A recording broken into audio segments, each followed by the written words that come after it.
Hello friends, મારી channel ગુજરાતીમાં તમારું ખૂબ ખૂબ સ્વાગત છે। આજે આપણે બનાવવા જઈ રહ્યા છીએ મુંબઈના ફેમસ પનીર ગોટાળા ઢોસાની રેસીપી, જે ખાવામાં ખૂબ જ ટેસ્ટી લાગે છે અને બનાવવામાં બહુ આસાન છે। તો એની સાથે મેં ચટણીની પણ રેસીપી શેર કરી છે આ વિડીયોમાં।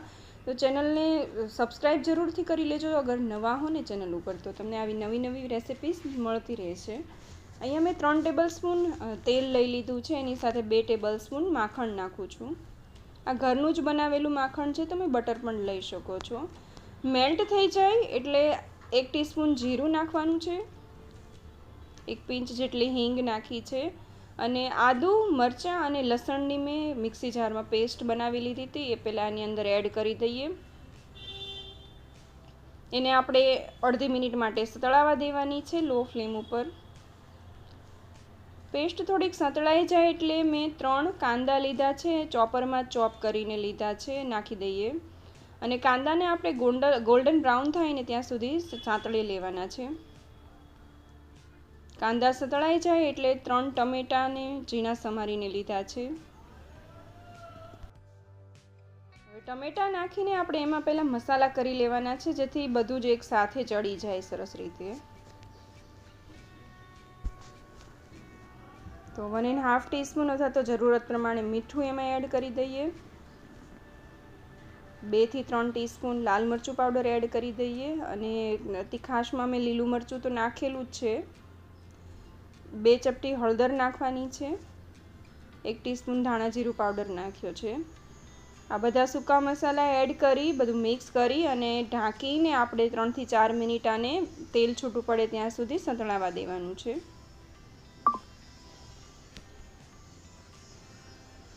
તો તેલ છૂટું પડી ગયું છે, મસાલા સરસ સતળાઈ ગયા છે અને ટમેટાં પણ સરસ રીતે ચડી ગયા છે। હવે એક કેપ્સિકમને પણ મેં ચોપરમાં ચોપ કરીને જ લીધું છે।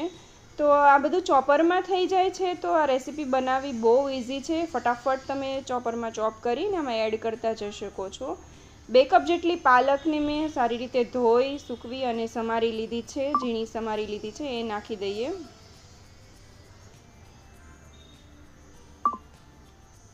અને આને આપણે 2 મિનિટ માટે થોડી ચડવા દેવાની છે, જેથી પાલક થોડીક સોફ્ટ થઈ જાય અને કેપ્સિકમ પણ થોડું કાચો ટેસ્ટ જતો રહે। તો બધું જ સારી રીતે ચડી ગયું છે।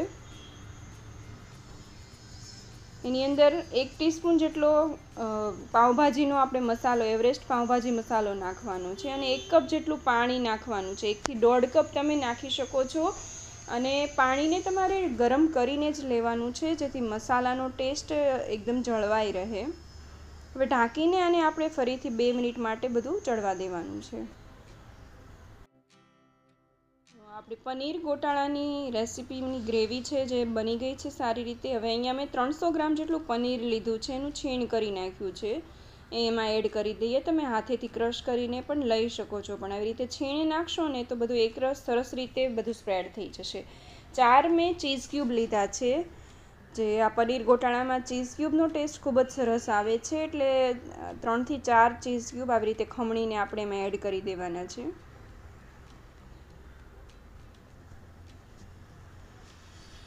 બધું જ સારી રીતે મિક્સ કરી દેવાનું છે। રેસીપી રિયલી ખૂબ જ સરસ લાગે છે। તમે પનીર ગોટાળો પાવની સાથે પણ ખાઓ છો, તો તમે જો ઢોસામાં આવી રીતે પનીર ગોટાળો એક વખત ટ્રાય કરશો ને, તમને આના ઢોસા બહુ જ ભાવશે।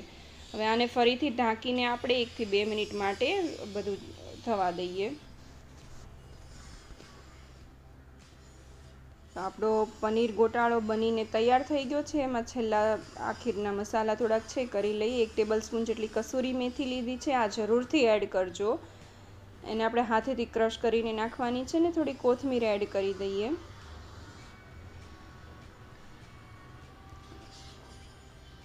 પનીર ગોટાળો રેડી છે, ને આપણે સાઈડમાં મૂકી દઈએ ને આપણે ચટણીની તૈયારી કરી લઈએ। તો અહીંયા એક પેનની અંદર મેં 2 ટીસ્પૂન ઘી લીધું છે। ઘી થોડું ગરમ થાય એટલે 1 ટેબલસ્પૂન એમાં ચણાની દાળ એડ કરવાની છે, અને આપણે 2 થી 3 મિનિટ લો ફ્લેમ ઉપર ઘીમાં શેકી લેવાની છે, થોડી હલકી ગોલ્ડન થાય ત્યાં સુધી। દાળ શેકાઈ જાય એટલે આપણે એમાં અડદની દાળ એડ કરવાની છે, એ પણ 1 ટેબલસ્પૂન જ લીધી છે। હવે આ બંને દાળને આપણે શેકી લેવાની છે. બંને દાળ છે ગોલ્ડન બ્રાઉન થઈ ગઈ છે. હવે એમાં હું એક મરચું નાખું છું. મરચું મીડિયમ તીખું છે. અને 2 ઇંચ આદુનો ટુકડો કટ કરીને નાખું છું. તમે ઈચ્છો તો 4 થી 5 લસણની કળી પણ આમાં એડ કરી શકો છો. અને અડધો કપ અહીંયા નાળિયેરનું નાના નાના પીસ કરીને લીધા છે. મેં ફ્રોઝન કરેલું નાળિયેર છે એટલે આવું કડક થઈ ગયેલું છે. એને પણ આપણે 2 થી 3 મિનિટ ધીમા તાપે શેકી લેવાનું છે. અને છેલ્લે ગેસ બંધ કરી અને એક મીઠા લીમડાને પાન નાખી દેવાના છે. આને આપણે ઠંડુ થવા દેવાનું છે. ઠંડુ થઈ જાય એટલે મિક્સર જારમાં ભરી અને આને આપણે પેસ્ટ બનાવી લેવાની છે. એની અંદર આપણે 1 ટીસ્પૂન જેટલું મીઠું નાખશું અને 1 ટેબલસ્પૂન જેટલી ખાંડ નાખવાની છે. સાથે થોડી કોથમીરના પાન નાખવાના છે. આ બધું જ આપણે પહેલાં મિક્સર જારમાં પાણી નાખ્યા વગર આમનામ જ પીસી લેવાનું છે. તો દરદરી પેસ્ટ બની ગઈ છે. હવે એની અંદર આપણે 3 થી 4 ટેબલસ્પૂન દહીં એડ કરવાનું છે.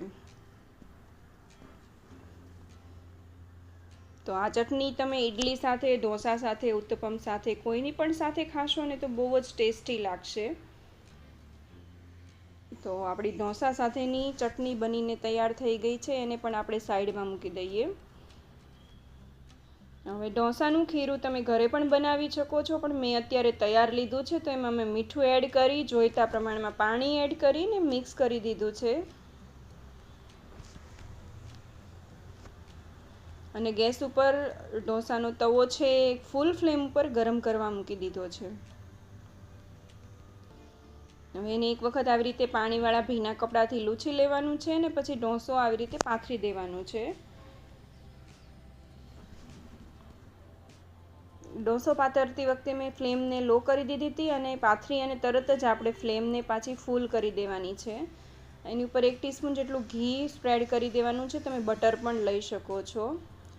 તો ફૂલ ફ્લેમમાં એકદમ ક્રિસ્પી ઢોસો બનીને તૈયાર થઈ ગયો છે. તમે આ રીતે પ્લેન પેપર ઢોસો પણ એની સાથે ખાઈ શકો છો. અને આગળ હું તમને ગ્રેવી એડ કરીને પણ બનાવવાનું શીખવાડી રહી છું. તો આને આપણે ફરીથી ભીના કપડાથી લૂછી નાખીએ સારી રીતે અને લો ફ્લેમ કરી અને આપણે ફરીથી બીજો ઢોસો પાથરી દેવાનું છે.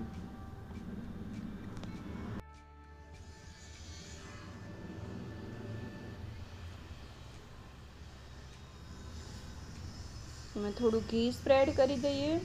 થોડું લાલ મરચું પાવડર હું સ્પ્રિંકલ કરી દઉં છું. અને આપણે જે પનીર ગોટાળો બનાવ્યો એની થોડી ગ્રેવી હું આમાં એડ કરી અને સ્પ્રેડ કરી દઉં છું. તો ઢોસાવાળા આવી જ રીતના ગ્રેવી આમ જ બનાવે છે, પણ આપણે અહીંયા એવો તવો નથી હોતો અને એવો ગેસ પણ નથી હોતો. તો આપણે આવી રીતે ગ્રેવી અલગથી બનાવી અને ઢોસા ઉપર સ્પ્રેડ કરી અને એની ઉપર ચીઝ સ્પ્રેડ કરીને બનાવી શકીએ છીએ. સેમ બહાર મળે છે એવો ઢોસો.